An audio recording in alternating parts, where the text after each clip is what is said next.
Count down whenever you're ready. Aren't you gonna count down? No, I'm already recording, so Oh, all right. You can just lop this off. yep. Yeah, you can just circumcise this episode. Yeah. Little, just snip the tip. Yep. Well, now that it's funny, you can't cut it, or can you? All right, let's just start. Right. Welcome back to Anime Hot Takes. We did one of these a certain amount of time ago, Yeah, it but was now a certain amount of time has passed since then. So now we're here again because the hot takes never cease. indeed. Yeah, the last time we did a hot takes episode was like a year and like 3 months ago, and since then, much has changed. In fact, so much has changed that I actually have a retraction to make Holy on. fucking shit! Are you serious? I have a retraction to make on something I said in the last hot takes video. I bet I don't even remember it. Or the time you reminded me of it like 3 days ago. Yes, What indeed. the fuck was it? Well, in the last episode, somebody had the hot take that Outlaw Star is better than Cowboy Bebop. Sure. And I said at the time I was going to err on the side of caution and just accept the hot take as it is, as I had not seen Outlaw Star at that point in time. Sure. Things have changed. I have seen Outlaw Star now. Yeah. And my verdict is... Uh nah. huh. Here's the thing. So if you're looking... So I get where they're coming from. If you're looking at Outlaws... If you're looking at these shows from, like, in terms of how unique the world is and how much it utilizes the space setting and how colorful the cast is, yeah, Outlaw Star looks better on the surface. But if we're looking at the actual story, if we're looking at character depth, writing, themes, filmmaking, honestly, like, the direction is fucking impeccable in Cowboy Bebop. And if we're looking at that, I have to say, no, Outlaw Star is definitely the weaker show of the two. Outlaw Star is good, don't get me wrong. I had a really good time watching it. Sure. But Bebop just has way more depth, it has way more thematic resonance, and its characters are much more complex, comparatively. So, I'm gonna have to say no, Outlaw Star is not better than Cowboy Bebop. Well, there you have it. Moral of the story: never give any patience to anyone's opinion on the internet. They're all wrong. Although if you prefer it, that's fine, but it's not the better show. I'm sorry. I really like the idea. I really like that you were like, we need to do another anime hot takes video. And I'm like, why? And it's like specifically so you could let the record not stand about this one issue. Right? That Yeah. I Like, didn't even remember. yeah. I went back and listened to that episode, and I'm like, oh, I gotta say something about that. But no. Yeah. All 6 of our listeners must know the truth. But also, it's been a year. It's been like a year plus, so there's got to be That's true. some new shit that people have like said about anime and shit. So yeah. Yeah, definitely. I mean, there's been like 400 anime that have come out since we last recorded, Exactly, and more with a fans. million more well on the way. And like so many more fans of anime have come in and had shitty takes since. So we shall see. And they're only getting shittier somehow. They keep getting worse. Oh God. Oh yeah, no, I remember being on the fucking Mal forums in like 2009 thinking, opinions are never gonna get worse than this. Oh, if Oh, the only fool you I knew. was. Oh, the fool I was. Oh, what a fool I was. I See- missed the Great Pumpkin. Yeah, it's that fucking Simpsons movie clip. This is the worst anime opinion I've ever seen. The worst anime opinion you've ever seen so far. Dude, it's wild. They actually showed Bart's dick. Did you know that? They did, yeah. Yeah. I think people would complain about that now because apparently comedy is dead. I love that the censored version says something along the lines of like a European Union version only or something. Yeah. That reminds me of fucking, speaking of comedy being dead, that reminds me of one of my favorite jokes from Grimbeard's last video. He makes a Dane Cook reference, and then he goes, okay, well, you see, back when you were allowed to be funny, this guy, Dane Cook, he broke new ground by deciding not to be anyway. Yeah. I had one fucking friend in middle school who thought Dane Cook was the funniest motherfucker alive. and was like, "Oh man, you gotta watch Dane Cook, dude. I love Dane Cook. Dane Cook's such a good comedian." Dude, we all knew a guy who was really into Dane Cook. It was a girl in this case, but yeah. Yeah, sure. Ooh, spicy. Yeah, spicy. Yeah, indeed. Yeah. No, yeah, no, yeah. She was a colorful individual. Sure. Yeah. I'll defend Tosh though. I like Tosh.0. Tosh, Daniel Tosh could be pretty funny. I'll concede to that. I'll concede to that. Yeah, but you didn't come here for 2000s comedian hot takes. You came here for anime hot takes. Indeed. This guy's hot take is that JJK is very overrated. True. Correct. I agree. Approved. Oh, we're starting off strong. Oh, yeah. Strong, I mean, kind of weak because I agree immediately. Yeah. Okay, so Kevin has found some anime hot take, unpopular opinion, whatever you want to fucking call it. It's all the fucking same shit. Yeah, it's the same shit. Threads. So we're gonna just scroll through and see what we find. The isekai genre still has a lot of room left to explore ideas. It's just most of the new series being made are afraid to take risks and stick to what works. Yeah, kind of. Like the big issue with the current like trend of isekai is that they're all just trying to do the same. They're just trying to do the Mushoku Tensei and ReZero thing, but they're just like, what if we added a new gimmick on top of that? I actually disagree. They're not doing the Mushoku Tensei ReZero thing. They're doing the Konosuba thing, but worse. Yeah, that's true. Yeah, because they have found a formula, and it is remaking Konosuba over and over again, but worse and worse every time. I keep saying it, and I will keep saying it until I get blue in the face. Konosuba came out way the fuck too early in this genre's lifespan for it to actually. Oh my god. Yeah, it makes going back to it really weird because like it's parodying a genre that hadn't gone insane yet. Dude, the isekai genre's kind of become a parody of itself at this point. And the thing is, so many of these series expect you to take it at least somewhat seriously. Yeah. I mean, there are obviously the ones where it's like, this is obviously just a shitpost, like the frickin' Hot Springs isekai, the isekai where the dude's a fridge. Sure. Like... I had a moment in my mind just now where I was like, is it fridge or is it vending machine? Or are those two different series? No, it's vending machine. You're right. Yeah, I know, I was right, yeah. But it could have been two different series. It could have been two... That's the problem! We can't remember! The fuck is this shit? I could literally just make up an idea for an isekai right now, and it could probably already exist. Yeah. We're through the looking glass of how insane the genre's gotten. And the thing is, it's gotten insane in ways that are safe and boring. Yeah, but here's the thing, though, is that, like... Shut up, Discord, I don't give a fuck. The thing is that, like... Even...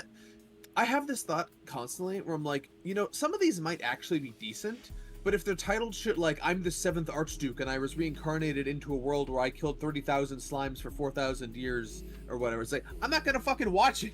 Yeah, that's another thing, like, the titling system is so fucking bad. Yeah. Naruke's web design encouraging this bullshit for the past 20 years has done irreparable damage to everything. It really shows that fucking Danmachi's title was originally supposed to be Familia Myth, but his editor said, nah, you gotta give it a really fucking stupid title, otherwise it won't sell. Yeah, but then what's crazy is that the localization made it worse. Yeah, but then the anime adaptation happened and Familia Myth becomes the subtitle, so... Yeah. God. Familia Myth's a better title, by the way. Sure. Yeah. Oh god. But as far as yeah, I mean I will agree as a concept. I don't think isekai has a limit.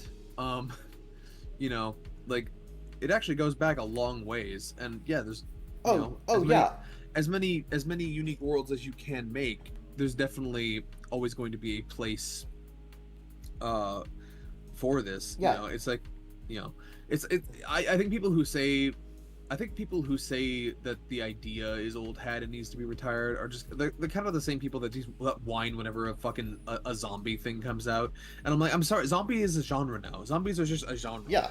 You know, It's what you do with it that matters, and it's the same deal where, like, yeah, there's tons of room left to explore ideas. They just won't. Yeah, I want to point out, like, you mentioned that, like, how old the isekai genre is. I want to point out, back when Gundam was still new, Yoshiyuki Tomino made an isekai in the form of fucking Aura Battler Dunbine. Yeah. So, like, yeah, it's as old as Gundam, so almost as. But, like... Yeah, and if you're talking about, like, Portal fantasy and shit, that goes back a long way. Oh, way back. Way the fuck back, yeah. Yeah.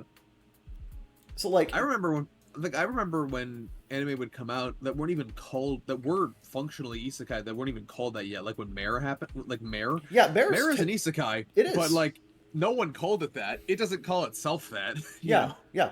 Magic Knight Rayearth, that's an isekai. Yeah. Yep. Yeah, no, there's plenty of room left, just not in this fucking format they found themselves in. Yeah. There is an extremely, like, do we need to throw up the fucking image of like the 8 different anime with the same fucking river town? Which is one of my favorite fucking images. Yes. Yeah, every fucking has the same fucking river town, from Konosuba, or I think now the more popular one, to Apis Shield Heroes, but, like, it's like it's that shit. And it's actually like, it's nuts to me. I've said this for a very long time, and it is still maintained to be true. Like, that Mushoku Tensei and ReZero are the kings of this style of doing things, and they have not only have they not been touched, but, like, nothing has even come close. And they started at the beginning of this entire, like, modern run of isekai. Like, they are the progenitors of the current trend. So... Yeah, Mushoku Tensei started in 2010, ReZero in 2012. Both kind of existing in that post Familiar of Zero, you know, the when Naruke flipped from being exclusively a Familiar of Zero fan site to being just a generic fiction posting site. Yeah. Yeah, it's crazy how, like, 2 guys out of all of Japan know what they're doing, and no one else has even come close. Wait, what the... Okay. It's nuts.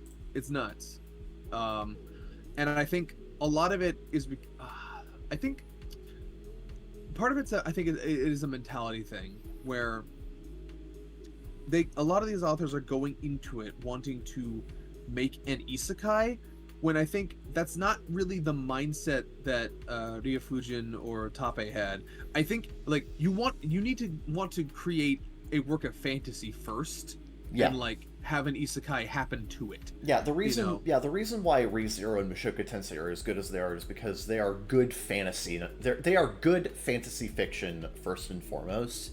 It's just that they utilize the framing of somebody from our world being either reincarnated, reborn, or just transported to another world to tell a unique story centered around their struggles and their personal failings. Yeah. And they put they kind of approach it in different ways, but they put in the legwork, and that's kind of the most important thing, and it's why many of these shows feel cheap, is because they just kind of yada the details to get to what a marketing department might call the highlights. You know?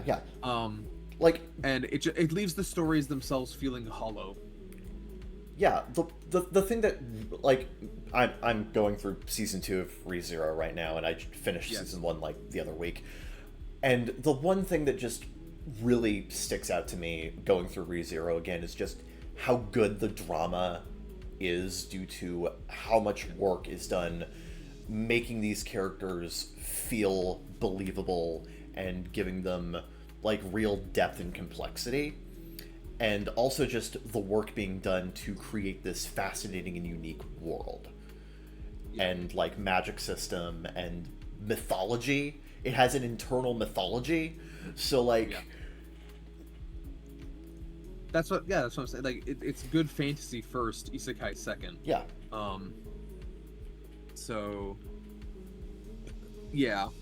And unfortunately, a lot of the imitators substitute depth and intrigue with just gimmicks, and I don't even mean that in the premise sense, but even like in world building sense, you know. So it is a very common trap that a lot of these things fall into, where they substitute like actual world building magic systems and mythology with just JRPG shit. There are so many fucking isekai that are like, oh, I have like, you know, EXP and leveling systems, and I have to maximize my mana. I genuinely hate lit RPG. I genuinely hate it because you can't just video game mechanics and narrative mechanics are not the same thing, and they're very incompatible with each other.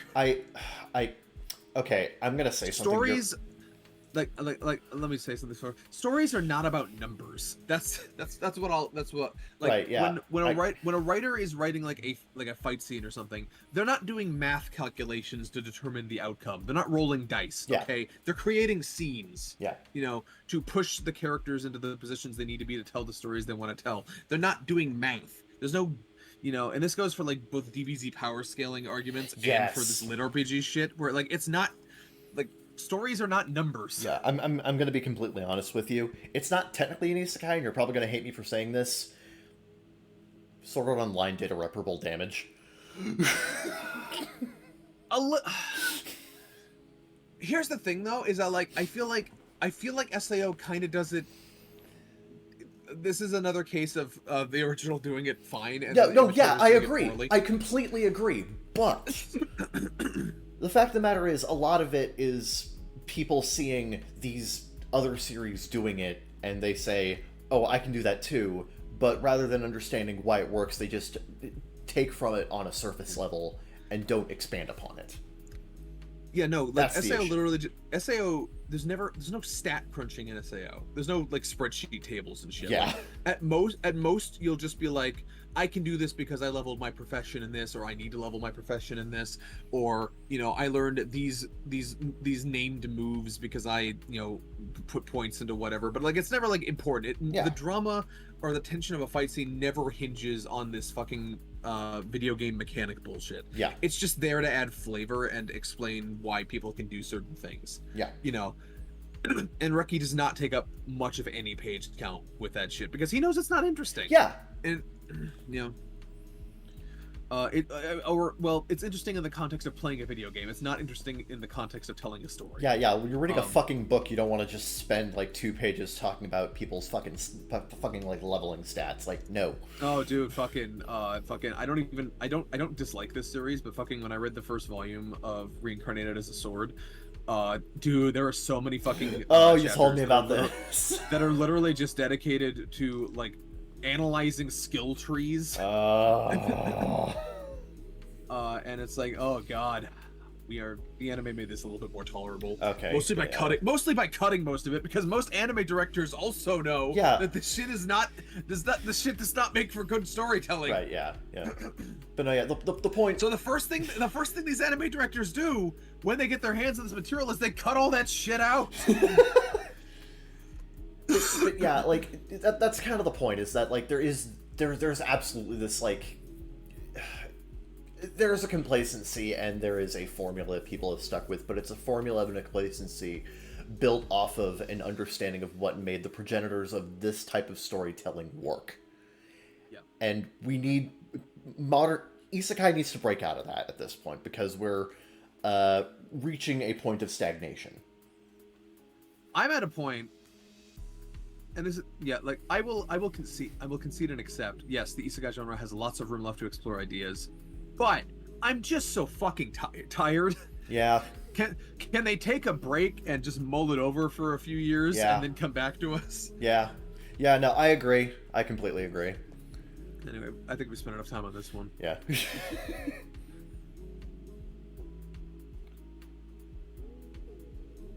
Yeah. People have many opinions on this.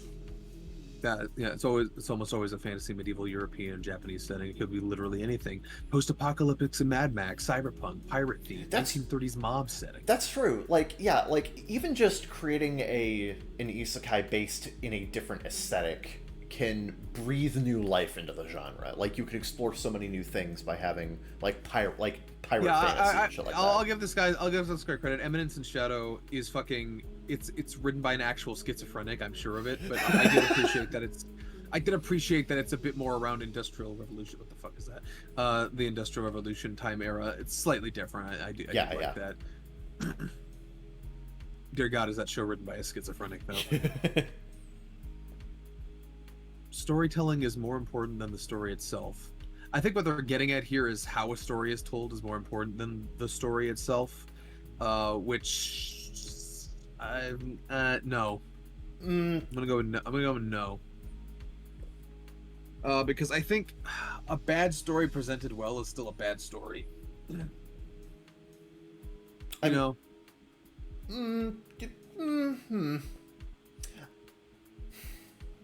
Yeah, no, I can agree with you there. Because, like, you can present a stupid ass narrative as well as you're able to, but it doesn't change the fact that it's bone dumb. Yeah. Yeah. Well, even if it's just middling, you know, that people bring up Kimetsu no Yaiba here. That's a great example of something being presented beyond its means, and eventually people catch on to that fact. People are currently catching on to that fact with, like, where they're like, this is overselling a narrative that doesn't deserve. It doesn't feel so mean to say that, but it doesn't deserve the treatment it's getting. Yeah. You know, and that's mostly just because, like, here's my.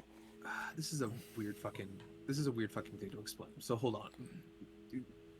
Give me some patience here. Okay, no, but here's what I'm gonna say. We got time. Is that I think Kimetsu no obviously. I think Kimetsu no Yaiba would be less appealing to mass audiences, but I think it would actually be received slightly better if it had the humbleness of, like, a much earlier Shonen Jump adaptation. Like, I think if it had, like, the animation and the pacing and, like, the directing of, like, Neuro Rise of the Yokai Clan, I think it would be actually received as a bit more honest to what it is. Sure. Yeah.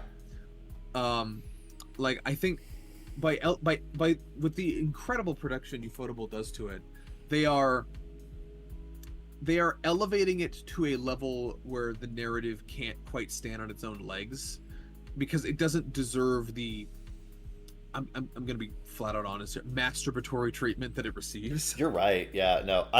You explained what they. Go ahead. When I got to the fucking part, and everyone who's watched the most recent season will understand what I'm talking about here. When I get to the fucking part where they just go, they have Muzan walk up for 4 fucking minutes of him just walking dramatically into frame through the mist. I thought, this is overindulgent. This is diabetes on a screen. This is gluttonous what this is. You know, you have not earned this. Yeah. You know, I don't even like. Now, here's the thing. Like, indulgent adaptations are not necessarily bad, but the material has to match the indulgence in terms of quality. Something like ReZero, again, is like, honestly, the anime adaptation is an indulgent adaptation. It is. At times, yes. At times. But it earns that. Yeah, because ReZero is fucking awesome. And Demon Slayer is fine. It's a solid battle shonen.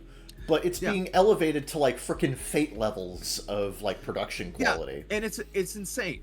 You know, because here's the thing, is that, like, I don't even dislike Muzan. I think he's a fine antagonist for the story the mangaka wanted to tell. Yeah. I think he fits fine. I think he's threatening. I think he's interesting, but he's not that threatening. He's not that interesting. The story isn't that grand, so it doesn't deserve this, and it feels padded. You know, I'm not basking in the awe of the direction of this magnanimous moment. I'm just going, holy shit, get to the fucking point already. Because that's what I want from you, from the level you have presented to me. Yeah. So I actually think if Kimetsu no Yaiba had a more humbling anime, it would be less popular with the masses because they wouldn't get the Sakuga or whatever. But I think it would honestly be a little bit more honest to itself, and I think people might actually not be as tired of it as they're starting to get. Yeah, no, I completely agree. I like that I literally just substituted this guy's hot take with mine. No, like it still speaks to the same kind of like thought process where Sure. like execution is more important than ideas. I disagree. Yes. Yeah. But I understand where this mindset is coming from these days, because Yeah. that's what we're being given. You know, by the same token, Jujutsu Kaisen. That's right. Yep. Oh, we're going there again. Let's go. That's right. I said it. Fucking, I think mid source material, once again, through fantastic animation and direction, being elevated to heights it does not deserve to be at. Yeah. And I think some people are realizing that now with season 2. Yeah. That, wait a minute, this seems a bit much for what it is. Yeah. You know?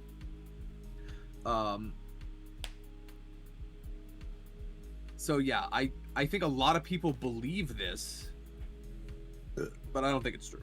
No, yeah. Yep. Kaguya-sama's the best example of this. Fuck off.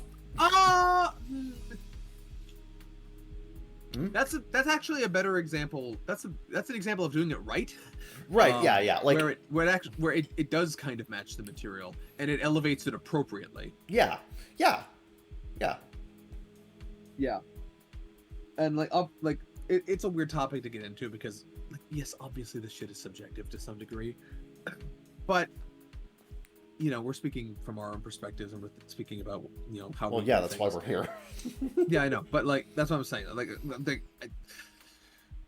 I just know that people would have, whenever you say something doesn't deserve the treatment it's being given, people are going to have, you know, opinions on that. Yeah. You know, because it is kind of projecting your own assessments onto the work, and yeah, I'll accept that. But in this case, Kaguya-sama is a great example of something that was already good being elevated to something great by fantastic production and loving direction. Yeah. But that's the thing though, is that, like, getting back to this point though, the way it's presented is not more important. It's more important maybe in the selling it aspect. Like, if it had a much more humble production, I don't think it would have blown up as much as it did. But people like good direction and animation. Big shock, big whoop. Yeah. You know, like this is the hot take of a marketing director. Yeah.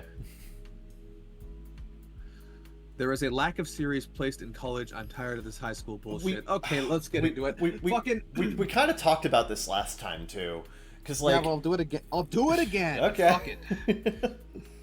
People need to understand is that in Japan, and this is gonna blow your fucking minds, and yes, it has all the connotations you think it does. In Japan, their high school is basically our college. Yeah.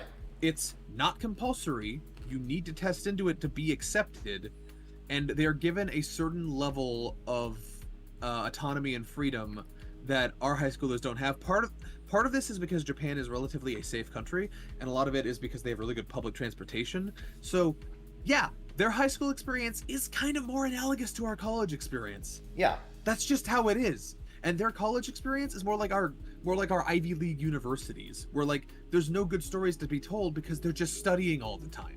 Yeah, it's the most like bog standard like study thing in college over in Japan. Whereas like you don't get like these fucking crazy frat parties or anything over there. Like it just doesn't happen. It doesn't happen. And no.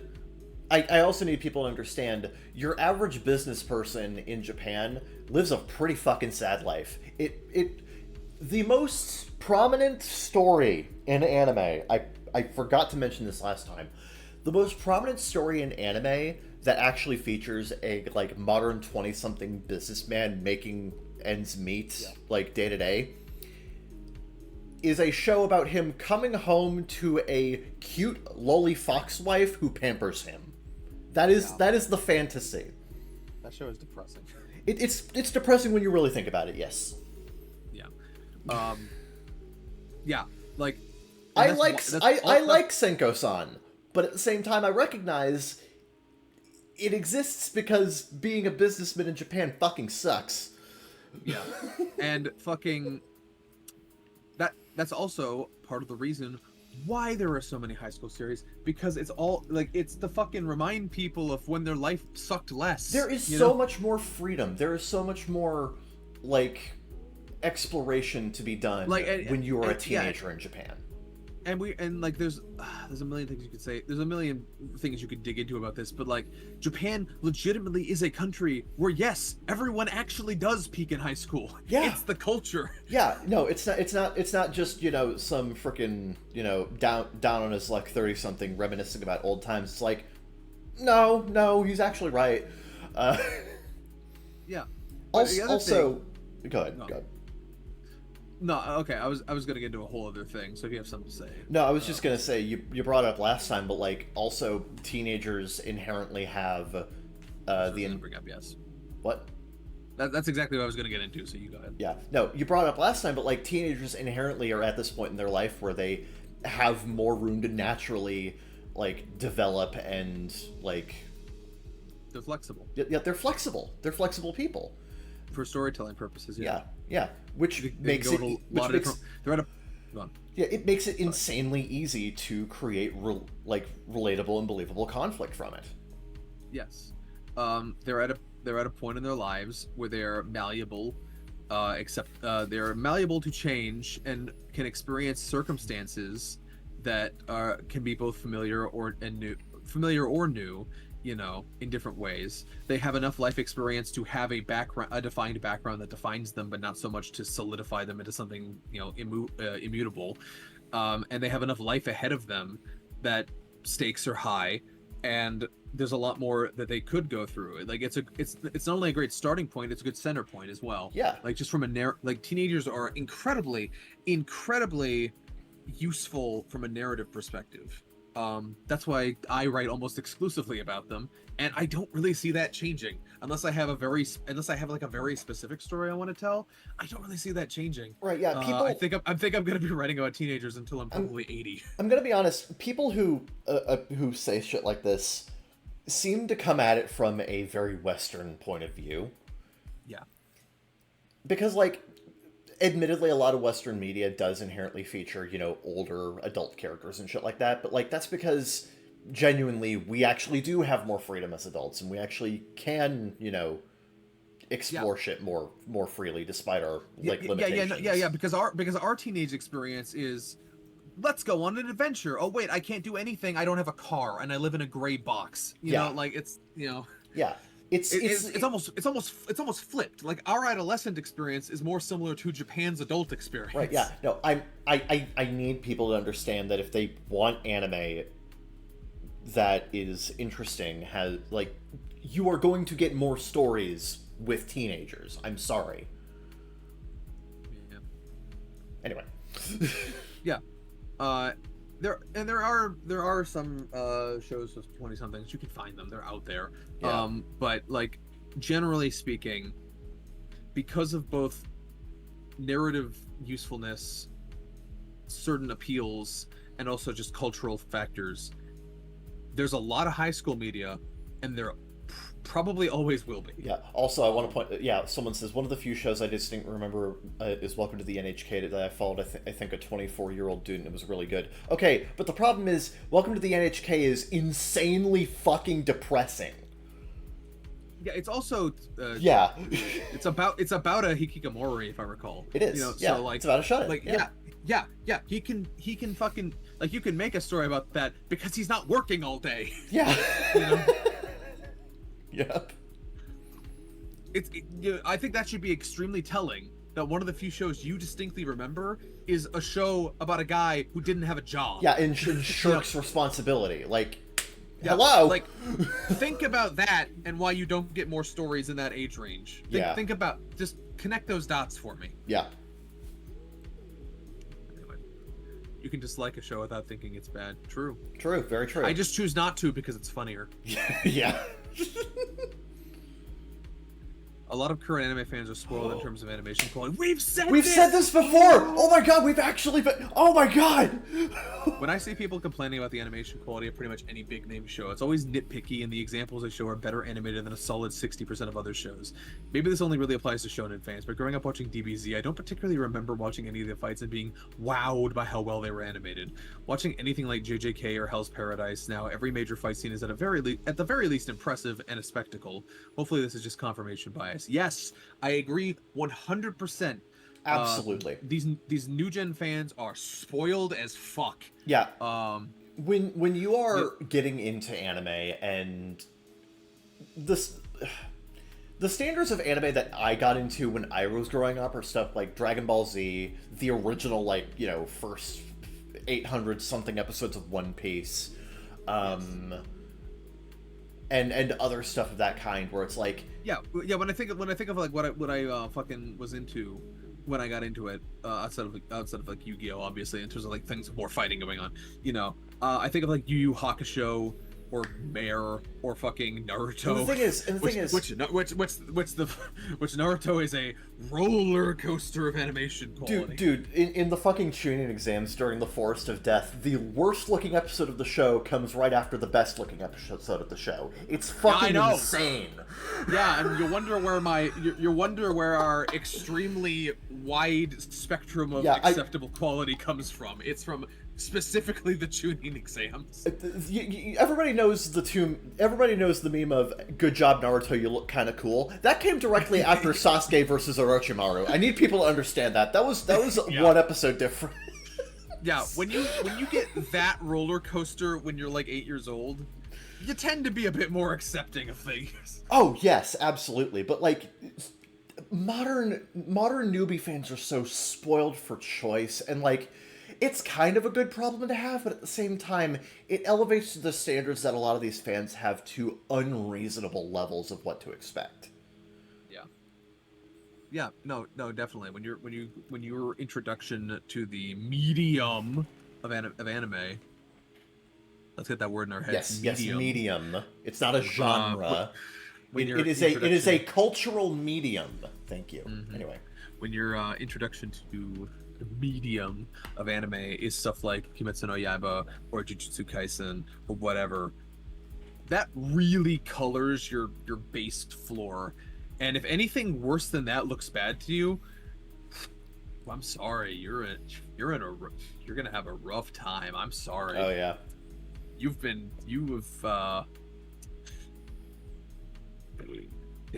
I would be scared to see what these people would act like going back to anime from when we were growing up with the medium. Oh yeah. Because I genuinely want to see how they take that. Oh yeah, no. If somebody tells me Yu Yu Hakusho looks like trash, I'm just like, shut the fuck up. Yeah, you have. Oh my god. And the thing is, some of these shows could look absolutely fucking phenomenal. People remember, Rock Lee versus Gaara. People remember the fight against younger Toguro. Well, that's the funny thing. I was gonna actually bring that up in a previous conversation we were having about this, and I just forgot. But like the reason Rock Lee versus Gaara stood out so fucking much is because that was not the norm. That was like they went all out. Yeah, that was special. Out for that was not normal. Now every fucking fight, these every single fucking fight is Rock Lee versus Gaara. Yeah. Ufotable is an entire studio that is just Rock Lee versus Gaara. Yeah. Guys, you know that suicide rate is just only climbing, right? Just pointing that out. Yeah. It really shows that there are a lot of really good looking shows this season, like the summer 2024 season, and the only reason most of these shows look as good as they do is because most of them have already finished production. Yes, because of better planning, immense talent, obviously. Oh yes, yeah. Like better planning and just giving them the fucking time they need to cook. Mm-hmm. That's the other thing is that for the most part, animators are not incompetent. Yeah. Like for the most part, whenever a show looks bad, it's mostly due to rushed production or not having enough staff or shit like that. Like it's they didn't have the time, they didn't have the resources. It's not budget. They all have about the same budget. Oh yeah, for, on an episode per episode basis. Some series do have lower budgets, but like even then they make do with what they have. I remember. Sure. I remember. Yeah, there's some variability, but I remember very specifically, like literally a director at Ufotable, I believe, being asked about budget, and he just blinks and he's like, "What the fuck? The fuck are you talking about?" Yeah. Every anime I've ever worked at had about the same budget episode to episode. I don't know what you're talking about. Same thing happened with the. Honestly, the big turning point with this was actually the One Punch Man, when people were talking about how big the budget for that show was, and then the director came out and was like, actually, no, it's about the same as every other show, if not slightly cheaper. It's just that we have a lot of really good connections in the industry and some really good animation lead time. Yeah, that's the other. Yeah, that first season looked as good as it did because it was kind of a dream collaboration between a lot of people who normally wouldn't work together. Yeah. Happening to be on the same production. Oh yeah, that doesn't happen every day. Yeah, but on the other hand, like token, I also remember the anime for Getarobo Arc getting a lot of flack for having lower quality animation than other Getarobo anime productions. And a lot of that was just because it was a smaller studio who had shorter time frames to work on things, and they had to do a lot of they had to cut a lot of corners in order to get the show out on time and have it look presentable. But like even then, I look at Getarobo Arc and its animation and action scenes, and I'm like, this is still pretty solid. So yeah, no, I appreciate baseline competence in both direction and movement. I think this season the show I would describe as being a pretty competent bar in terms of being just kind of averagely impressive in terms of direction and animation is Yozakura Family. I think that show is good looking. It's good. It's fine. It's exactly what it needs to be. Yeah. It's a good ass fucking technically Sunday morning cartoon. It rarely impresses me. It rarely disappoints me. I think that's about where my bar is. I think something of a similar level would be something like Dark Gathering was like that for me. Yes. Yes. Dark Gathering, really solid direction. Animation was fine, pretty good. Yes, it's fine. Yeah. There's a couple moments here and there I'm like, that needed more time in the oven. But for the most part, it's fine. It's good. Yeah. Occasionally even impressive. That's kind of all I ask at this point. If I get better than that, that's a nice treat. I appreciate how hard they worked on that. Yeah. But that's not going to be the reality for every fucking show. It's very telling that the worst looking show that I've seen in a while is actually the fucking Spice and Wolf remake. But even then, it's fine. A little janky, but it's fine. The thing about the Spice and Wolf remake is that I can acknowledge that the production is actually impressive, but in ways we don't normally think about. Yeah. I was thinking about this when I was watching the last episode, even though my connection kept going fucking out at the time. It took me 2 hours to finish that episode. I fucking hate my internet. Insanity. Sometimes. Yeah, it's been rough lately. But I was thinking about that. I was thinking. Sometimes I think to myself, the show looks a little sloppy sometimes, but it's also doing a lot of things that most shows don't have to worry about. For example, there's a lot of big crowd scenes in Spice and Wolf. Yes. That can't be easy. There's a lot of backgrounds, and the backgrounds they make actually look pretty good.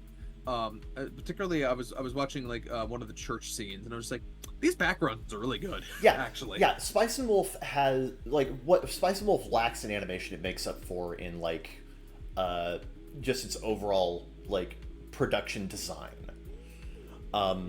It has pretty solid storyboarding. It has really beautiful backgrounds, and honestly, some of the better. I would argue it has some of the better actual. What's the word I'm looking for? The way that the show looks, the post-production. Actually, the composition. The composition, yeah, the composition's really nice. It's a very pretty looking show in terms of its composition. It's just that the animation's kind of jank. The animation is occasionally jank, and I think they have a bit of a problem whenever it's not a focus shot of just kind of going a little loose with the modeling. A little bit. Yep. Yeah, and sometimes occasionally they do fall into kind of a boring I don't want to call it shot reverse shot, but like in anime terms, it's kind of similar. Yeah. For some of these talking scenes where they're not shot as interestingly as I would like, but it's still pretty good. And I recognize the production has to deal with elements that a lot of other shows don't have. Yeah. And I think it's impressive by that merit. Yeah. Yeah. And that's the other thing, is just acknowledging that these shows are made by people with lives. Yeah. You know, and putting it, even the worst looking show you could probably think of, people killed themselves to make it. Oh yeah. You know? It's really showing that one show, I forget the name of it, but it's like one of those fucking incest anime that came and went. Oh, My Sister, My Writer. Yeah, My Sister, My Writer. There was literally a call for help in the credits of one episode. And that show had multiple episode delays, and its last 2 episodes didn't even air on TV. So yeah, like when you see a bad looking show, it's almost always the fault of production, of like scheduling and resources. It's not really a matter of, it's rarely a matter of talent and competency. But again, if they could do better, they would probably like to. But yeah, but it is what it is. And like when it looks that, like, again, anime fans these days are fucking spoiled for choice. Yeah. And the other thing is, I don't think everything needs to look like Kimetsu no Yaiba. No. Because number one, holy shit, suicide rate sky high. Yeah. Number two, unrealistic standard. It doesn't fit everything. Yeah. Like we just said with Kimetsu no Yaiba. Yeah, it doesn't even fit Kimetsu no Yaiba. But like, you know, like it's I think for a lot of things it's kind of overkill.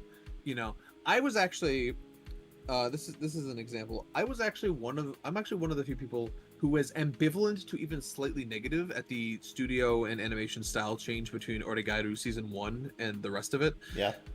Because season 1 I thought actually fit for the material they were adapting. I think it's not the most impressive looking show, but for just a simple rom-com, like it's fine. Yeah.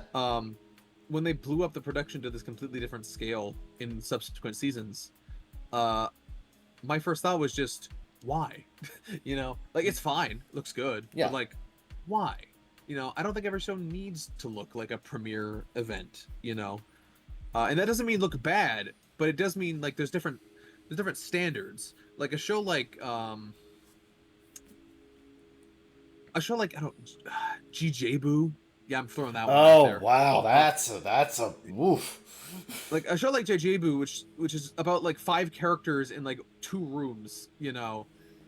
It looks good, but it's not trying to wow you with presentation, you know. Yeah. Like it's just, you know, it just sticks to its model. It has some fun, wacky expressions and movement, and like it just accentuates the comedy, you know. And a lot of shows are like that, where they don't need this insane production. And for the sake of everyone's health, mental and physical, they probably shouldn't. They shouldn't need to have that production. Yeah. So yeah.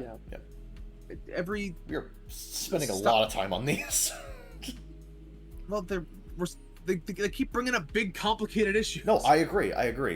Yeah. Yeah. Get off my back.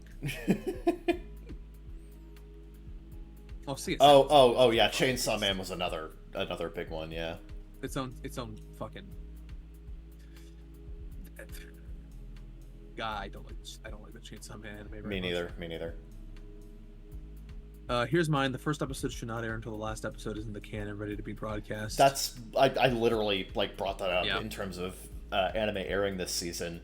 I have no idea why that's not standard. So many anime that have come out this season are either already complete or were nearing completion when the first episode broadcast. Yeah.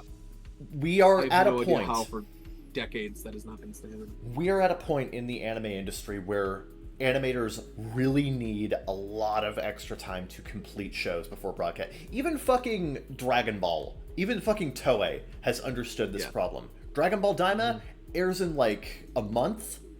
It's already done. All 26 episodes are done. So yeah.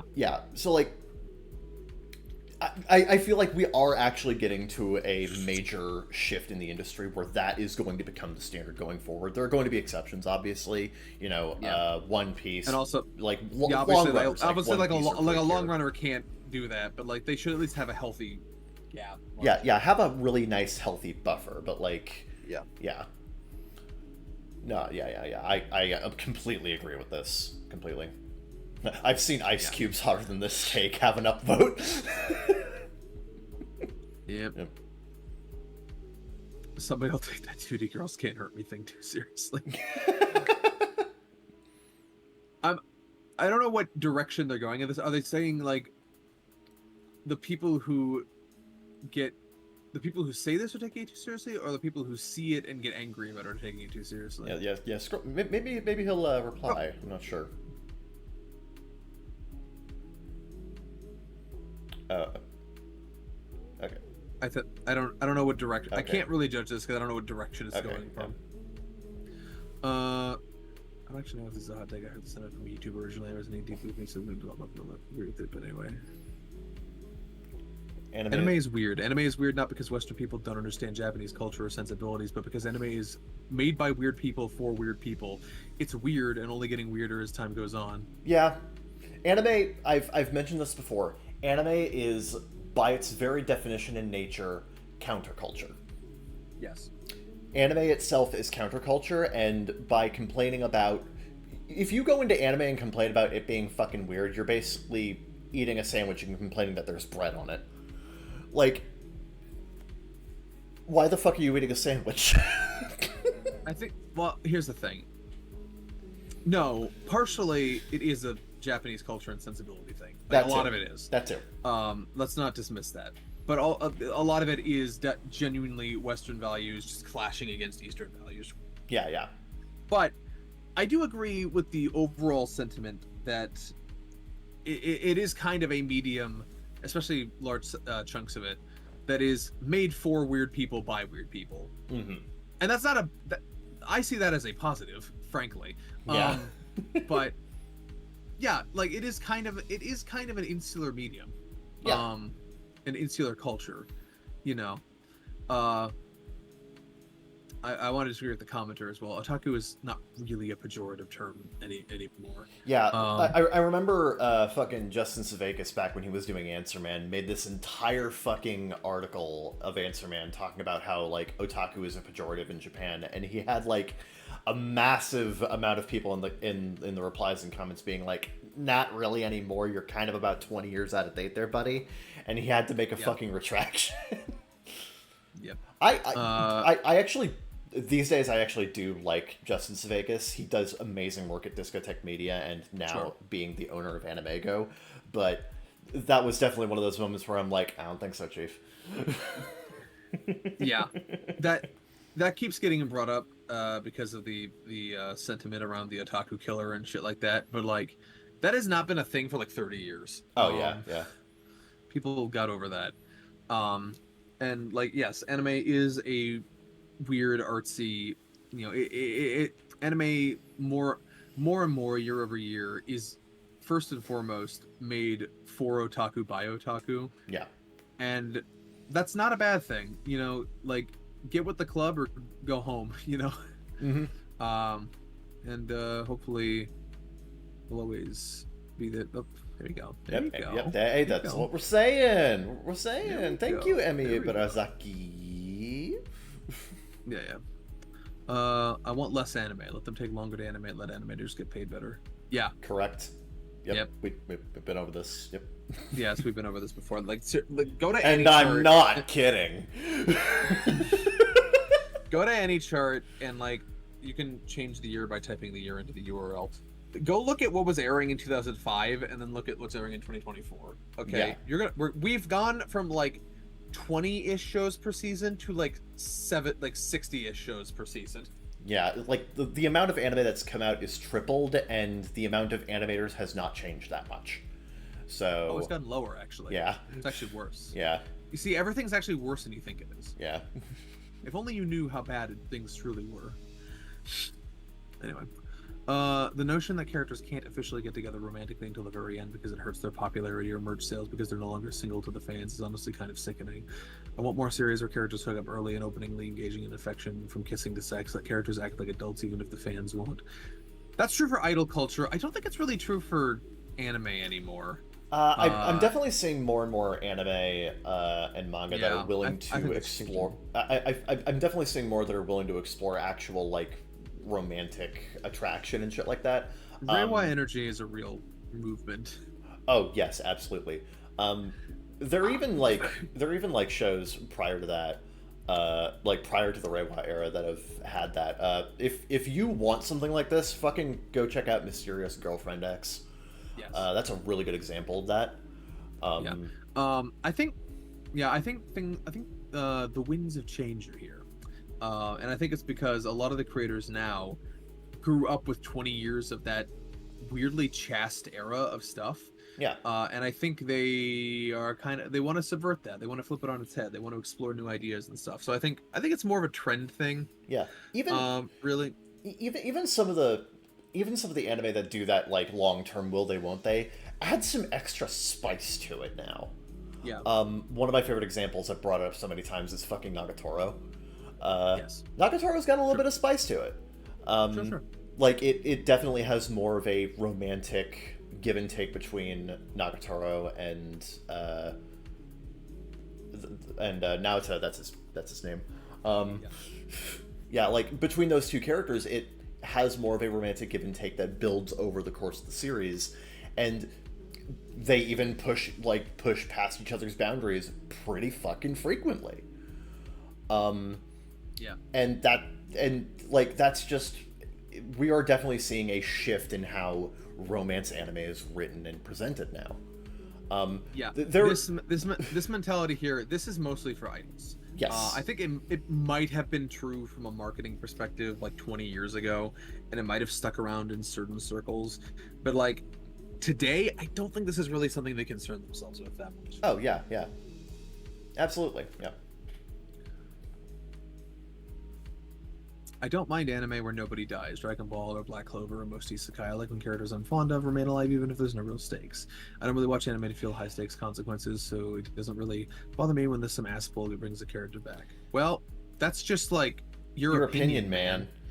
I kind of see that, but like it heavily depends on the series and like overall execution and like what the intent Yeah, is. no, like The problem is I don't care if nobody dies in GJ Boo Club. I don't know what so much. Yeah. I don't care if nobody dies in that. Okay, I do kind of care when it's something like Dragon Ball or like Black Clover that wants to have stakes. Yes, yeah. But can't because of the mechanics it's set up. Yeah, That's when it's a problem. There has to be some level of danger involved, Yeah. Yes. So like, it's all about what you set up and how your mechanics deliver on that. And this is a problem for shows that want to have stakes. That's all I'll say. Anime community is obsessed with edgy stuff and brands that is mature. Have you accepted a Kame ga Kill into your heart?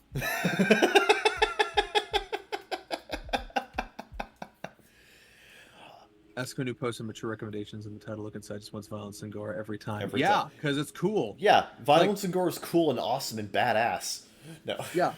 Stuff I like is better than stuff I don't like. And stuff I like is better than stuff you like. It's not complicated. Yeah. Dragon Ball Super isn't that good until Goku Vegeta in round 1 and onward. I mean, you could have just said until the Tournament of Power, and that would have been a less inflammatory way of saying that. Yeah. I disagree. I kind of disagree there, yeah. I think there's actually a lot of really good stuff leading up to that. I'm actually one of the few people who actually really like the Universe 6 tournament. I actually really like that arc. One of my favorite moments in Dragon Ball Super is Goku busted out Super Saiyan Blue Kaioken. Yeah. Which is genuinely a really smart writing decision in that moment. I genuinely really like that. It makes him look like an icy. It does, yeah. It looks like an icy. No, it's like crazy. Yeah, no, it makes sense. But I will say, a lot of the best stuff in Dragon Ball Super does happen in the Tournament of Power, but also at the same time, I think narratively the Tournament of Power is kind of safe. Yeah. So there is that issue with it. Yeah. Part of the reason I actually like the Goku Black arc, even though it is kind of a mess at times, is because like they were trying new things, you know. They were also exploring like ideas and concepts that had never really been done in Dragon Ball, like the concept of a fallen god. Yeah. Like, the thing to understand about Dragon Ball, this is something that I saw, like, Kaiser Neko and whoever the fuck else, like, dogging on the Goku Black arc for back when it was airing. It's like, oh, but we've seen this kind of narrative before in so many other places, and I'm like, yes, but you haven't seen it in Dragon Ball before. And that's the interesting part. What makes that arc interesting and like, so compelling to me is that the gods, the Kaios in Dragon Ball, kind of have this like air of perfection about them. They are kind of designed to be these infallible beings, and exploring a god who is a fallible being who does fall from grace is actually really interesting in the context of Dragon Ball. Yeah, they also explore, even though it's not very well written and it's very messy, they explore the multiverse and time travel mechanics more than Z ever did. That's true. That's true. It's taking certain. It's taking and exploring on certain elements of the franchise that had kind of not been explored as thoroughly as they may have could have. Now the execution wasn't always perfect, but I appreciate that they were at least trying different things with it. Yeah, absolutely. No, I really like Goku Black, that entire arc. Yeah. The Tournament Power is good, but it is very safe. Yeah. It's very safe. It's getting a bunch of guys together and saying, let's fight for 50 episodes. It's literally that thing we were talking about earlier, like, you know, story versus, like, execution or whatever the fuck. Like, yes. Yeah, anyway. Your favorite anime and the anime you think is the best can, in fact, be different. They can be. It can be. But also, Gurren Lagann is the best anime ever made. Fuck you, fight me. That anime has improved in its use of time and space in modern shows. I feel like there's very little filler in newer shows, which is a great improvement from popular shows 10 to 20 years ago. Yeah, because they can't afford to, or they'll kill themselves. Yeah, like, you need to understand that's because the standards of, like, the industry have changed, and the way that a lot of shows are being adapted now has also changed. You'll notice, apart from, like, the established long runners, like, you know, fucking One Piece and like, whatever the fuck. Like, apart from the established long runners, there aren't really a whole lot of really long-running anime these days. Even, like, the newer, like, big Shonen Jump series, like, fucking Spy Family, or Jujutsu Kaisen, or Chainsaw Man. They're all seasonal anime. They're prestige seasonal, but they're seasonal. Yeah, they're seasonal anime now. Yeah, I've even said that even if you like the modern long runner in terms of how they like to approach this is something more like My Hero Academia, where it very consistently runs half the year, and they'll have a movie every now and then, and that's enough for them. Yeah. So, yeah, I feel like the long runner as a concept is kind of going to die with One Piece.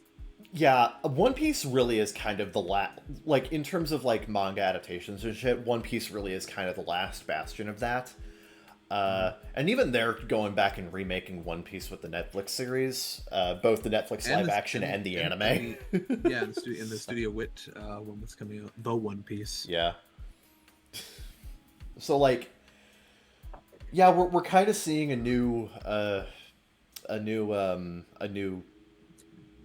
paradigm. They try to tell us all the way in Johto. It's a whole new world. It's a whole new world we live in. JoJo Part 3 is the most boring of the first three. The villain of the week format made me drop the series, and eventually I skipped to the final episode, and it was cool, but not worth all those episodes, which felt like filler. I skipped the entire story and went straight to the end, and it didn't really feel all that impactful. I wonder why. I'm so fucking tired of people fucking pulling this shit. Yeah. God. Dude, I fucking make love Stardust Crusaders. Yeah, no, I love Stardust Crusaders. Look, if you do not vibe with the gang with the Stardust Crusaders crew, then I don't want to know you. I'm sorry. Polnareff's a funny motherfucker. Yeah. And also, I feel like it's not... I feel like someone... This villain of the week accusation, well, not inaccurate. Like, this person did not grow up, like, with actual villain of the week shit. You know, if they're making this claim about Stardust Crusaders. Stardust Crusaders, every like, arc fight, whatever, it is pushing things forward. I need you to understand. Local person who is a, like, card-carrying Power Rangers fan and is currently obsessed with Precure. Stardust Crusaders is nowhere near as formulaic as you're making it out to be. No. No, I mean, it's literally a journey. They're going to new locations and fighting new foes with different powers. Like, and fucking everything is... Yes, it is formulaic in the fact that it has this villain of the week sort of shtick to it, but, like, it's always in, like, a progression. Yeah. Like, and if you watch, like, an actual villain of the week show, like a real one, it's not like that. Again, I dare these people to watch a single season of Precure and come back to Stardust Crusaders. It will feel fresh. Yeah, watch some fucking Power Rangers or something. Yeah, watch Power... Yeah.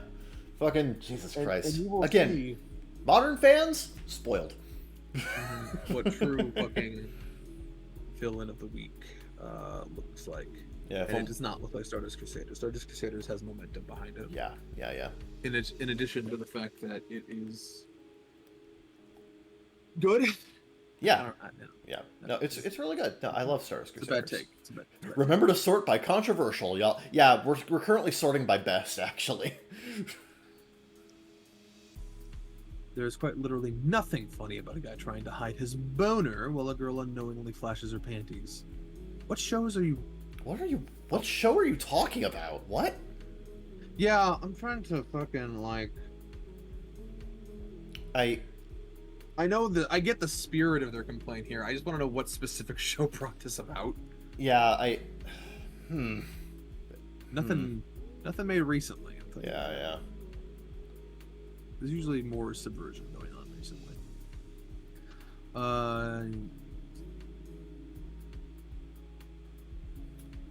Oh, here's one that I agree with. Fan service doesn't automatically make an anime worse. I agree. I would have upvoted that if this thread wasn't archived. Yep. No, I actually appreciate good fan service. I appreciate it. Sometimes it's nice to have a little bit of cheesecake with your meat.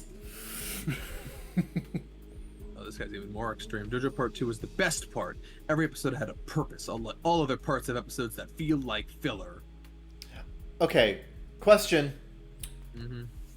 I talked about this last time too. Do you people understand what the word filler originally meant? I don't think they know. I genuinely hate the current usage of the term filler.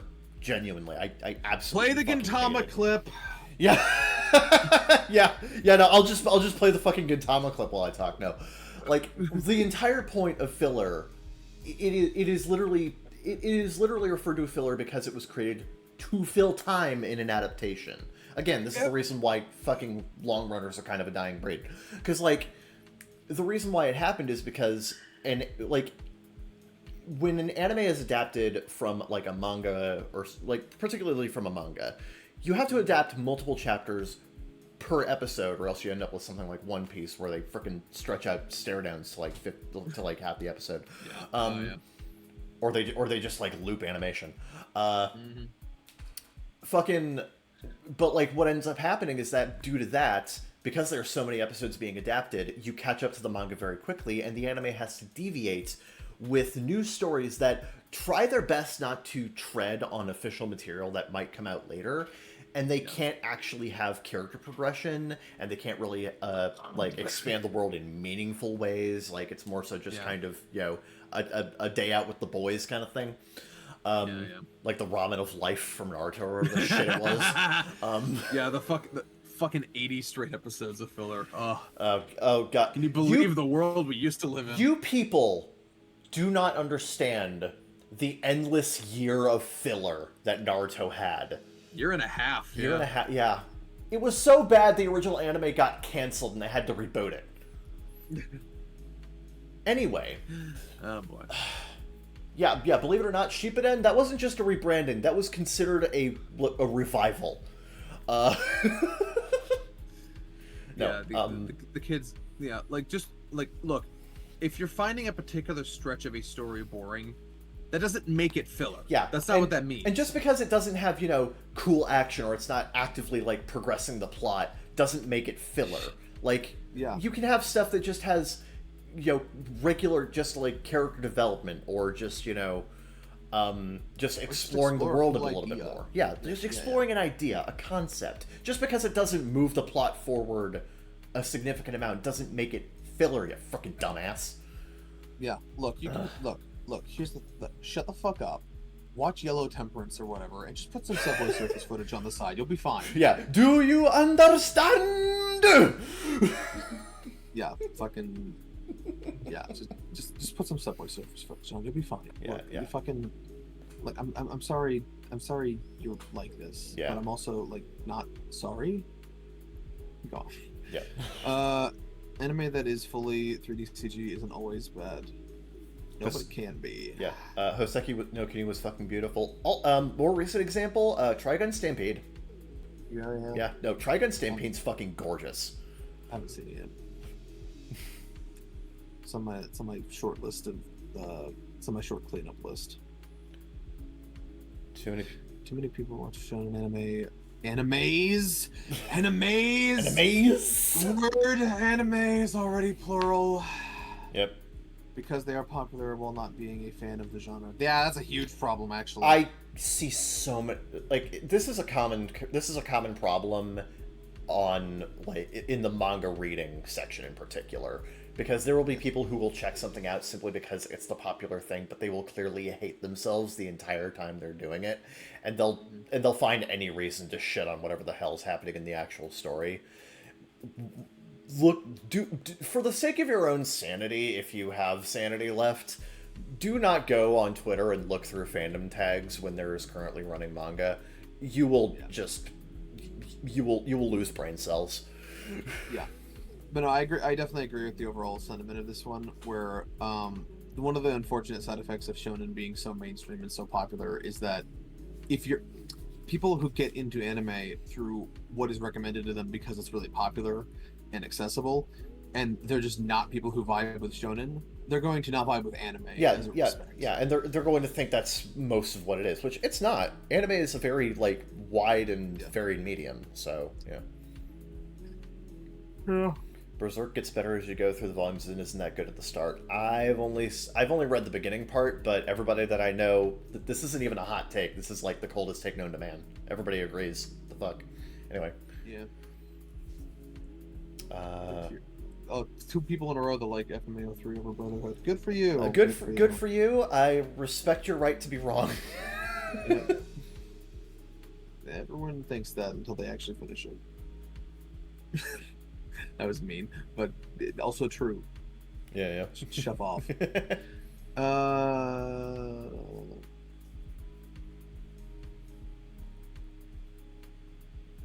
Yeah, no, a lot of stereotypes are weird. Yeah. Attack on Titan is good and an incredibly impressive work, but is hampered by an immature author wrestling with ideas he's not yet equipped to elucidate. Good use of elucidate. But he tried really, really hard. That matters. Yeah, I kind of feel the same way. I kind of feel the same way. I think, yeah, it's a very impressive work by a upstanding young man who had a lot of ideas he wanted to explore. And some of them hit and some of them didn't. But he tried really, really hard. And that matters. Yeah. No, I kind of agree. Execution, not always the best. Direction, not always the best. Effort, apparent. Oh yeah, like Hasakura is nothing if not an ambitious writer. So yeah. Hasakura, what the fuck are you talking? That's the creator. Isayama, that's what I meant. Why did I say Hasakura? Yeah, Isayama, that's what I meant. Yeah, I don't know who you were thinking of. Yeah, probably thinking of another writer. Anyway.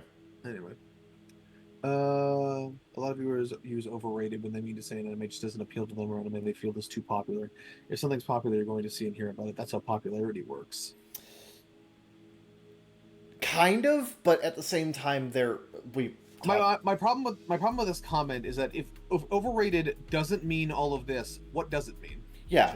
What does it mean? Yeah. Because otherwise, you have stripped the word of all of its meaning, and now it doesn't mean anything. Yeah. Yeah. That word has to mean something. It might as well mean this. Yep. Hey, no, you can't say this. The guy like fucking 5 threads ago said it wasn't. It makes characters worse. People stereotype. Shut the fuck up. Have you tried being? I wish there were more anime not made for just horny adults. Have you tried being a horny adult? Word. Do you have any idea how difficult it is to recommend Fire Force to sub? Eat shit. Then don't. Fuck off. Then don't. He doesn't need your help. Yeah. Tensei is the ultimate. Oh, now we don't even need to start. Oh no! We're here now. Oh yeah, let's go, babe. Okay. Mushoku Tensei is the ultimate mid shonen harem power fantasy. Amazing. Every single word you just said was wrong. Well, I don't know about every word. Yeah, but people are just. It really isn't that deep. People are just blinded by the production quality. I cannot agree with this. I really can't. No, yeah, like it's. I was literally talking to somebody in another server. I was in a server, right? No. I was in a server, right? No, and all of the channels were just Among Us shit. No, I was talking about, I was talking in another server after Season 2 of Mushoku Tensei ended, and I was praising the portrayal of... spoilers for Mushoku Tensei Season 2.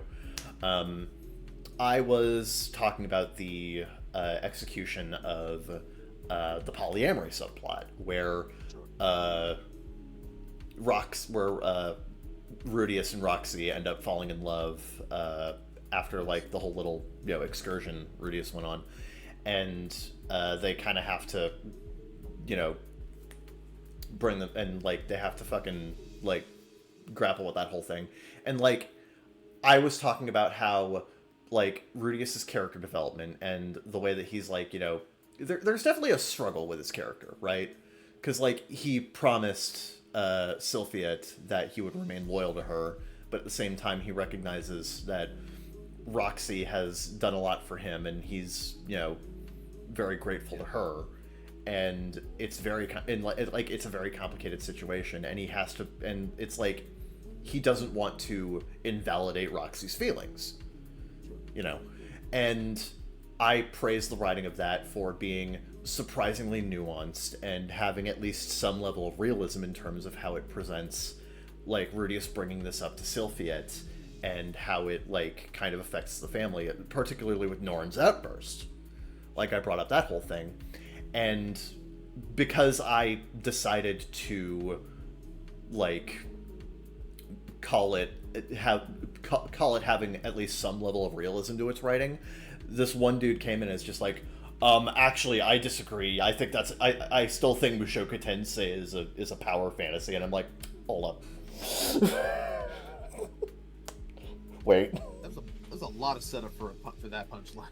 Yeah, this dude just freaking tries to invalidate everything I'm saying by just saying, actually it's still a power fantasy, but then me and another person just go through the entire rigmarole of explaining no, and it turns out no, this dude actually just straight up either didn't pay attention or forgot shit.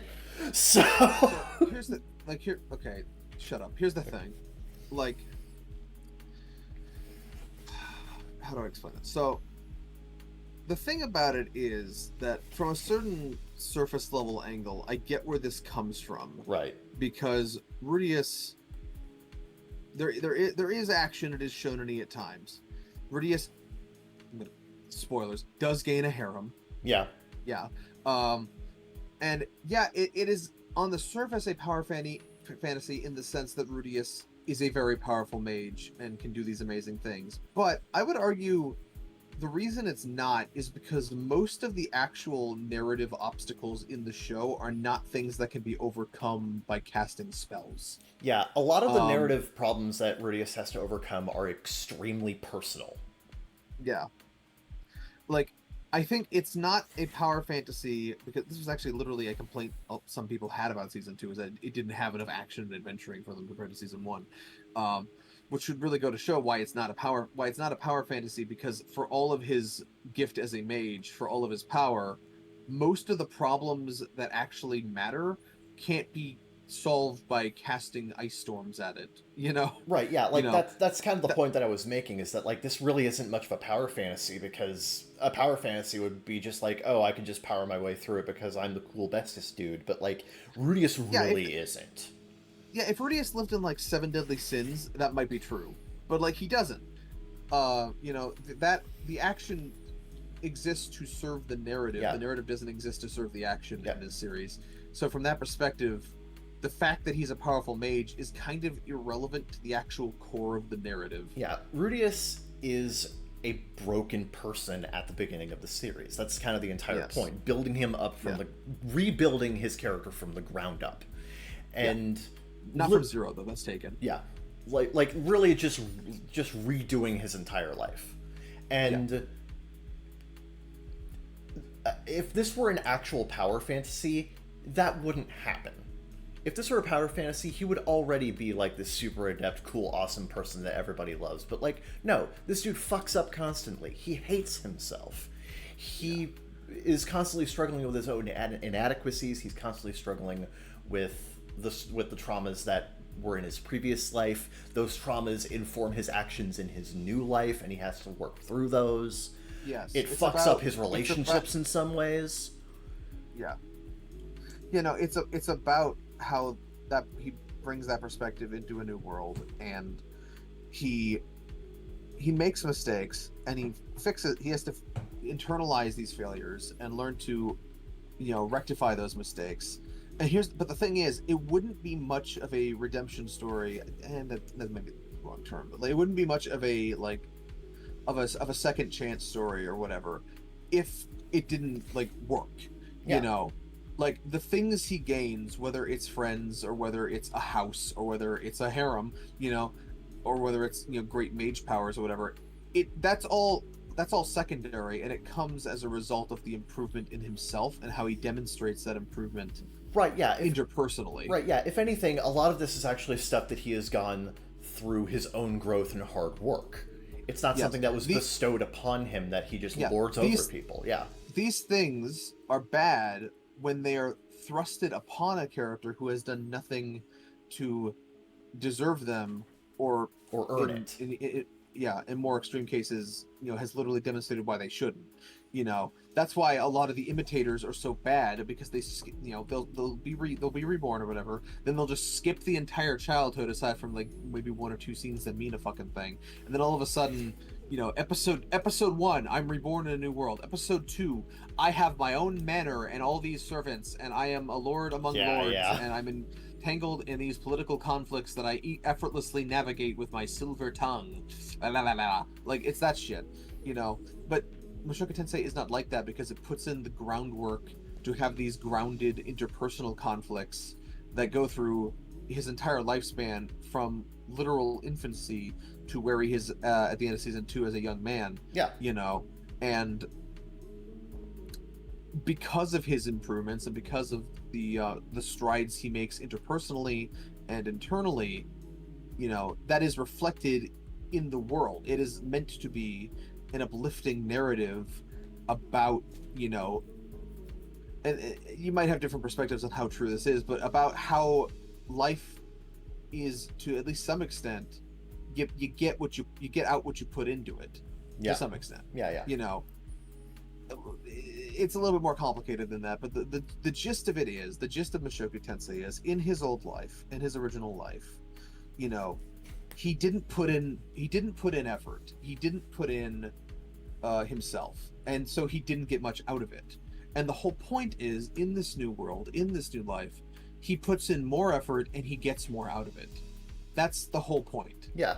And if you think that's a fantasy, then I think you're a very cynical person. And I'm sorry for you. Yeah. Like, what are you expecting him to do? Just fail over and over and just have his life in this new world be a repeat? What do you want out of this? Yeah, or I think what they might want more is more like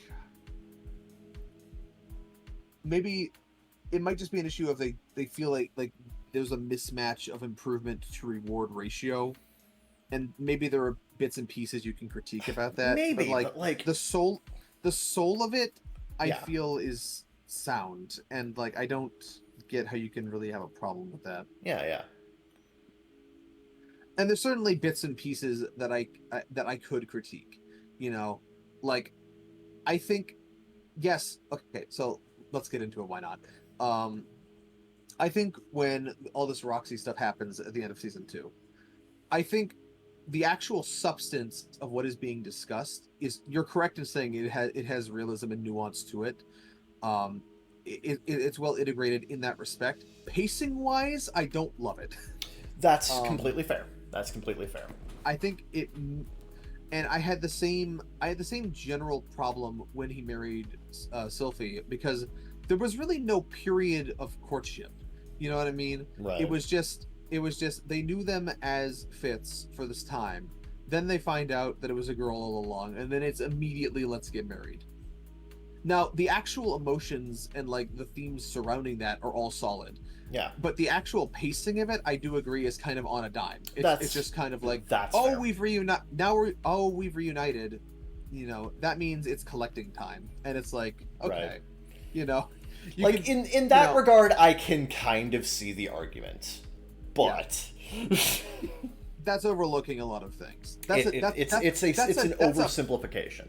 Yeah, that's my critique, not their critique. Yeah, my critique is my critique is a pacing nitpick. Their critique is I don't understand the point of the work. Yeah. Let's move on. Yeah.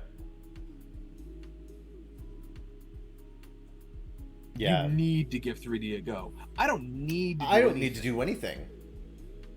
I mean, I will, Oh. but I'm not doing it because you told me to, Zoidberger. Zoidberger. Good name.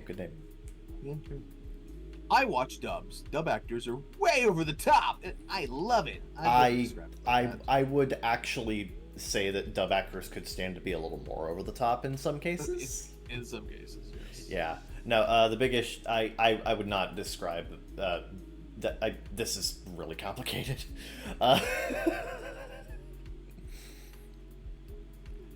Yeah, like we're here for. Right. It's complicated because like I kind of get what they're going for, because like in terms of like vocal style and delivery, that can be true, but also English dubs have this issue, and we've talked about it before, of voice actors trying to protect their poor precious vocal cords, and it kind of, diminishing a performance. So like I kind of get it, but I also really don't.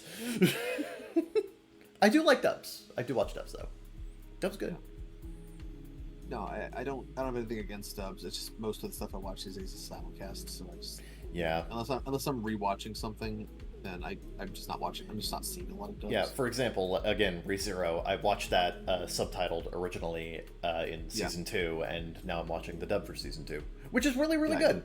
Yes, I will say, if we're talking about actors like Zeno Robinson, I get it, because as you put it, he has quote unquote anime dub actor voice.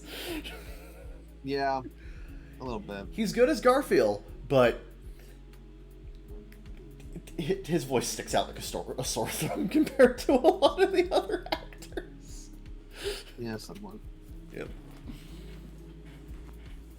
Oh, here we go. Liking underage characters does not make you a pedophile, especially if characters look and act like an adult.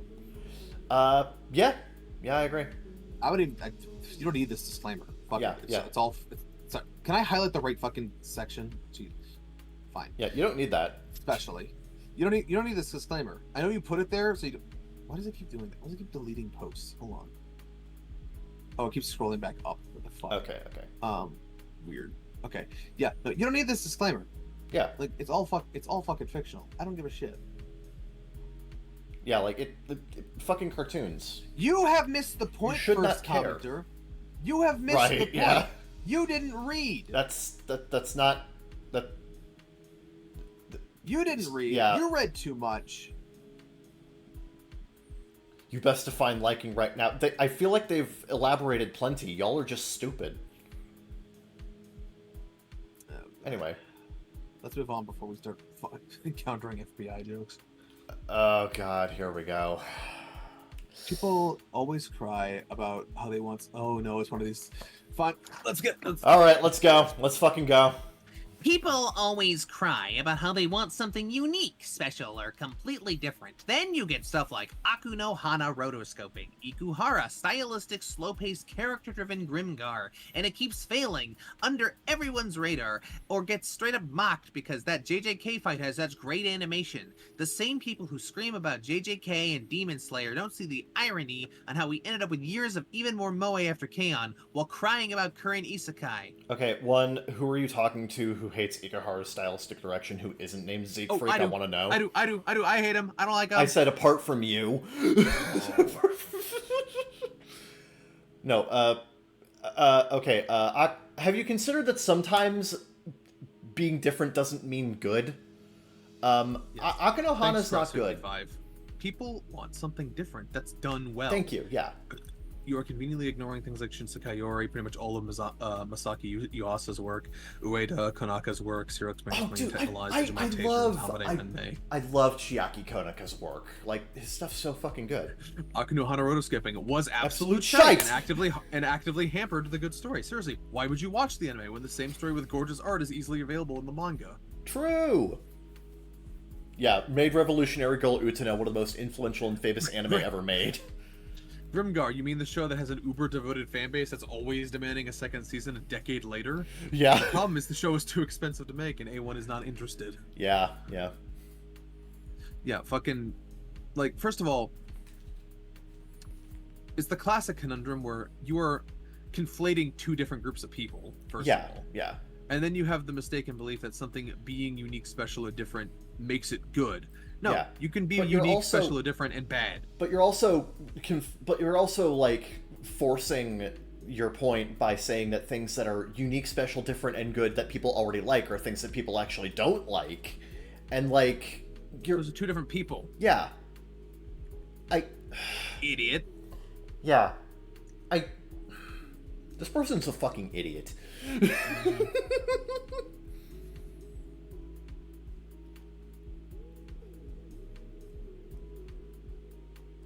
Genuinely bad anime doesn't get much hate because they have zero following. Yeah. Kind of. When people talk about how I keep bringing it up every single time because like this anime is like 7 or 8 years old and I still see it brought up as like the fucking antichrist of mecha anime. Shut the fuck up about Darling in the Franxx already. It was not that bad. Even at its worst, it was not that bad. It was good. I thought it was good. Evangelion is a great show tainted by a fan base that makes it their whole personality. Serial Experiments Lane is the nightmare version of that. Yeah, a little bit. But you don't seem to understand. Hammer Dark is the worst arc in that anime. Oh, sure. No, you're the worst arc in that anime.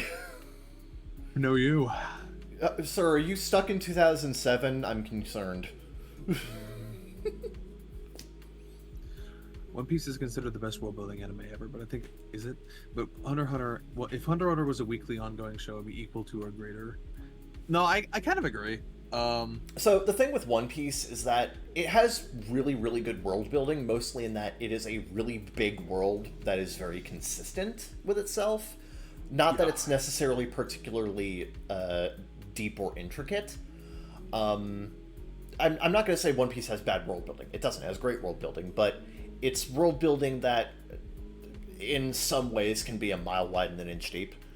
Hunter x Hunter, I feel, has much more complex, focused world building. Yes. Yeah.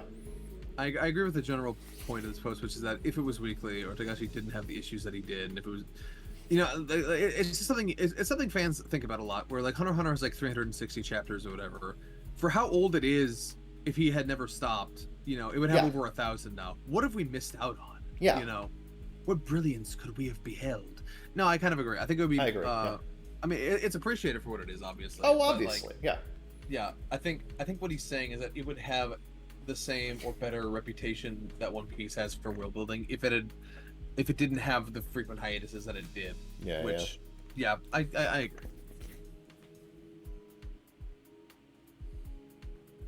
If both are very well executed, a dialogue-heavy episode is better than one filled with over-the-top Sasuke action scenes. That one episode from ReZero where Subaru breaks down saying that he hates himself remains one of my favorite episodes in anime. Meanwhile, I watch any fight scene from anime like Demon Slayer or Jujutsu Kaisen and go, neat, only just to move on and forget about it shortly after. I kind of agree.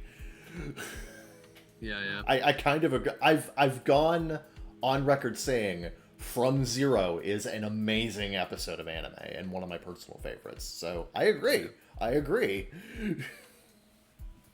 Also has one of the best fucking title drops in anime. Don't at me. Mm-hmm.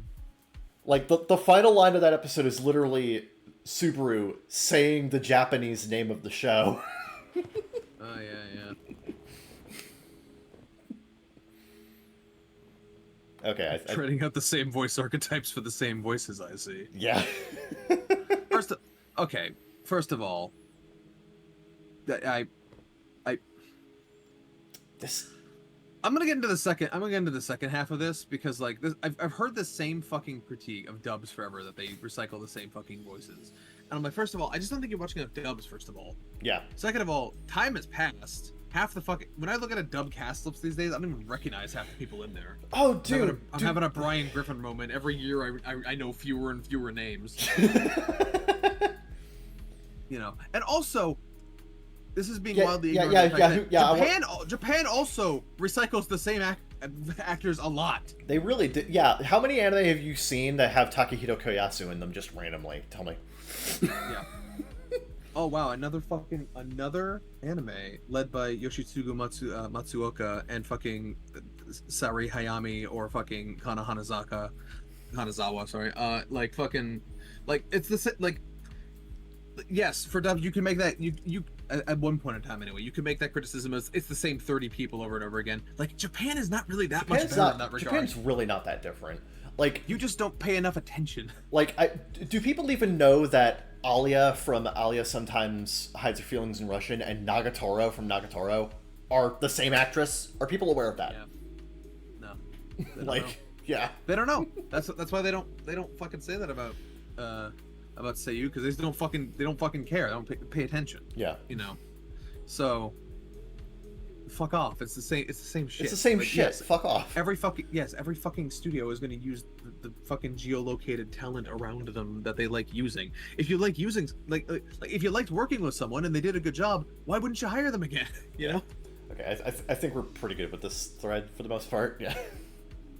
Why? It's going to be the same shit in the other threads. Yeah, that's a good point. So who cares? Oh, yep, and there it is, down there. Yep. First of all, you've just admitted that's an opinion. Yeah.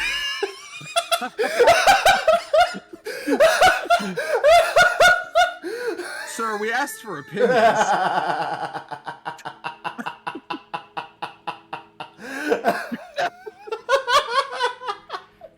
So, welcome to the club, buddy. Good on you for calling in yourself. All right. Oh God. I think we peaked. I think we peaked. Yeah, we're good. We're Yep. good. Yeah, thanks for joining us. Maybe we'll do another one sometime. Yeah. Look, as long as people have shit anime opinion, as long as new fans come in with brand new hot takes that are fucking garbage, we'll always have more content for you. Mm-hmm. Yep.